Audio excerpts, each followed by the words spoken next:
আমি একজন অ্যাপয়েন্টমেন্ট ভুক্তভোগী। 2024 সালের মার্চে ফুলুচিতে আমার নুনস্তা উঠছে ইটালির ওয়ার্ক ভিসা এবং এগ্রিকালচারের। তো আমি মে মাসের 29 তারিখ অ্যাপয়েন্টমেন্টের জন্য মেইল করি।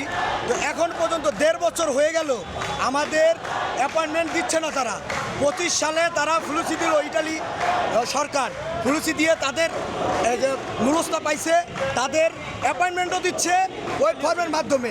তা আমরা কি দোষ করছি 23-এর এবং 24-এর নুনস্তা ভুক্তভোগী যারা আছে অ্যাপয়েন্টমেন্ট ভুক্তভোগী, আমরা অ্যাপয়েন্টমেন্ট পাচ্ছি না। আমাদের নুনস্তাগুলো তারা স্থগিত করে রাখছে অক্টোবরের 22 তারিখ। তাহলে অক্টোবরের পরের সব নুনস্তা তা যদি ওই ফর্মের মাধ্যমে অ্যাপয়েন্টমেন্ট নিতে পারে, তাহলে আমরা কেন পারবো না? আমরা অনেকবার এর জন্য এই বিএফএসের সামনে যমুনাতে পররাষ্ট্র মন্ত্রণালয়ে আমরা স্মারকলিপি পাঠাইছি, আমরা কোনো সমাধান পাই নাই। আমাদের বাংলাদেশের যত দুর্নীতি চলতেছে, বাংলাদেশের এম্বাসি এই দাম করে ঠিক করে দিব। নাম ঠিকানা মালিকের সব কিছু ঠিক থাকলো ইশারে শুধু আপডেট করতে।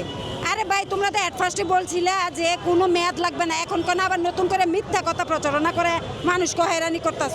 এখন কথা হলো আমাদের 23 সালের যত অ্যাপার্টমেন্ট ভুক্তভোগী রিটার্ন পাসপোর্ট দিছে এবং স্ক্যান কপি ফ্যামিলি ভিসা 23 সালের গুলা দিয়া 24 সালের গুলা ধরবো আর 25 সাল অফ রাখবো, স্থগিত রাখবো।